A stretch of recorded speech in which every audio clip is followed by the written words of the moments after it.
Hey guys, this is Rambo, leader of Team Extravagant, coming to you with an instructional video on how to get better at this game on your own. Yes, I just said it, on your own.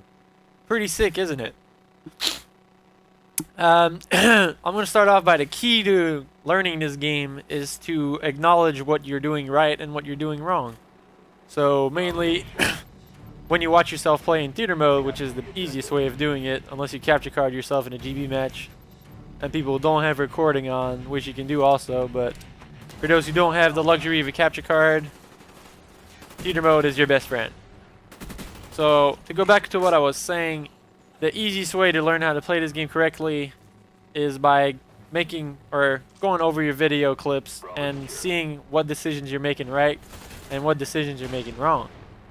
So every time you die, every time you move somewhere, you can see what other team's doing by just cycling through other players and seeing what they're doing and what you could do to counter that. So it's really important to utilize the theater mode if you want to get better at this game. I think it's the easiest way. There's no doubt that if you can acknowledge what you're doing right and what you're doing wrong, you're going to get better.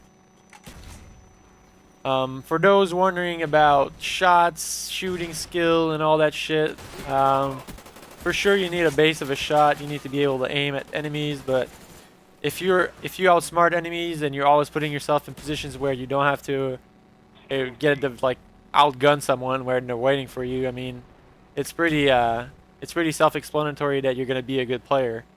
So that's where I come in as a player. Is, in my opinion, smarts is better than gun skills.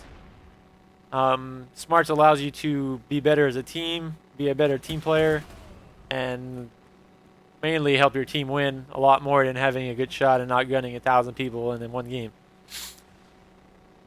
So I'm going to start off here. I'm going to go over a couple of things. First of all, on domination, for those who haven't played, since Modern Warfare 2 domination was not MLG, a lot of people really haven't played domination that much. You all know the basis of domination, which is to control the flags as much as you can. But really, the big thing in people is they don't understand is that you can't just sit in a corner in domination. The only times you can really sit in the corner is in, like, right there, what he was doing. When you have two flags and your team is pushing up to the middle flags, you can actually wait for them. But apart from that, every time a player dies on your team or dies on your team needs to be constantly rotating around the map, trying to get better position to cover the spawn areas that they're going to get. So right now they have a sort of a setup where it can allow them to sit in the corners or be in positions to wait on you. But for my team to get a flag back, we need to make them move around, which means playing as a team to rotate around the map and make their spawn points change where it's going to advantage us the most. So on this situation right here would be killing maybe 2 or 3 guys and having someone in the middle or in the C area right here, and that'll make them spawn behind or back in the C, like way back in the C hill where you usually spawn them to start. So right here, like, we're just cutting off the main choke point. We're trying, right there, wasn't too smart. The second player that died after me shouldn't have been running in, should have been just waiting, but what can you do? It actually turns good right here. We get B, and I'm just going to cook an aid and get a 3-piece off the B site. So like I was saying, the main point of domination is to control the most flags you can. In my opinion, controlling the 3-cap in this game is really easy. So it's obviously not as easy as Call of Duty 4 where they will always spawn their last flags. But after playing we played this map. I played about this map about 7 or 8 times since the start of the game. There's still a lot of things I don't really know about this map pinpoint. But, I mean, you have a general idea of what goes on. So, for example, if we were to 3-cap C right now, they would either spawn at C or A. So, if you split your team 2 and 2 in positions where they are near C or A, you can have first shot on whoever gets on the flag and mainly hold the 3-cap for until someone screws up and gets killed while trying to get the players off the flags. So, once again, I'm going to start over from what I was doing at the start here instead of just talking about random shit. I'm going to be going over some of the input that I would take from watching theater mode, watching yourself play in theater mode actually. So I'm just going to go off some decisions I'm taking, and I'll explain why I'm taking them, and then I'll explain, let's say, why I think they're right or why they're wrong. So to start off with the decision making. Decision making is a situation you run into and a decision you take when you get into that situation. So example, right there, I just spawned and I decided to go on the left side right here. Why did I decide to go on the left side right here? Because my whole team is on the right side of the map, and I'm trying to cover as much ground and try to catch players off guard when they're moving around the map, try to get a better position, which is the object point in domination.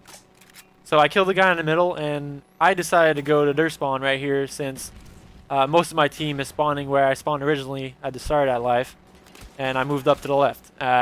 Sadly, they spawned behind me there. I didn't really know that, so next time around I'll be more aware of that, since that's how you learn, and you learn off your mistakes. So that was a mistake, but next time that happens, I won't be doing that mistake. So one jumped off the map, but two of my players were on the left side, so I decided to go up top. I'm in a supportive mode right here. I can kill any player that's up top right there and actually have an eye on the middle. So I took that decision off the spawn to try and get myself a better position to help my team out get to B, which arguably was a good decision, since I do believe we're going to get B right here. Or actually they were coming around to our spawn since they got a C spawn. So what I could have done better there by seeing that is I could have been downstairs helping my teammate on B, since they didn't actually spawn at top of C.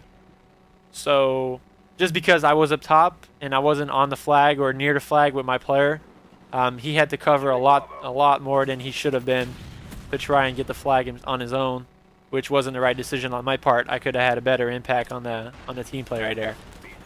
So right here, I'm on the C flag. I feel I have a chance of getting it, so I'm not going to get off of it. We almost get it, but someone gets a good nade on us, and we all end up dying, so that's not good. If you have 2 or 3 players die, you're going to spawn back. So right here, they're on B right now. There's really no point. I'm going to go up top right here, which is an awesome decision. A lot of people would have overextended that and pushed the B or the middle doors that I was looking at. That would have been pretty useless, as there would have been most likely a player sitting there waiting for me to come through that doorway, so I probably would have died uselessly. So I'm going to stay alive mid-map, be a little bit annoying since my team is all spawning back. I'm just going to try and maybe get a kill or 2 in the middle, try and help my team push out. I do get on the flag here. I'm not sure if we're going to get it or not. We're about to find out. I try to cut off the top, but once again, they spawned at the C flag and they ran around the outskirts, which is the outskirts is on the left of me right here, where on the little metal passageway. So I'm going to go top balcony here, since I was getting shot in the back and they're probably on the C side. I actually get demolished by Proofy right here. So one thing that's important when you actually are viewing your own gameplay is not to bury yourself on gunfights. Just actually bury yourself on your decision making and what you're doing. Like right there, that wasn't the best decision. I could have went around him. I got a call for a teammate, so I should have maybe just played it smarter, and I could have helped my team out get B. They do end up getting B also, so it wasn't that bad. So I went around there. I probably should have went through the middle door, but I think it ends up working out for the best right here. Alright, so that was more of a little talk about what's going on. I've had a lot of people ask me how, or learn me, or teach me the spawns. Here is the best way of learning the spawns on a map. Just get your eye in the sky with press Y and Y when you're watching yourself to get the free cam, and just go all the way up in the sky, and you can see all the position of your players and all the position of the other players, and you can see exactly where the other team's spawning and wherever, depending on the situation you're in. So learning the spawns has never been easier in Call of Duty, since you can actually see where they spawn every time when you play. Just go to theater mode after you play and just utilize the theater mode option, and you can see exactly how people play this game, what positions they take, and where they spawn whenever, or depending on where you are on the map. So next time you play, you can actually understand the spawn system and actually not be a dumbass running around with a head or no head on your shoulders. So you constantly see, we probably have A and B right now, or they do have B, I'm not even sure. But you see them spawning at C in the back where it just proved to spawn, and we were spawning in the bottom.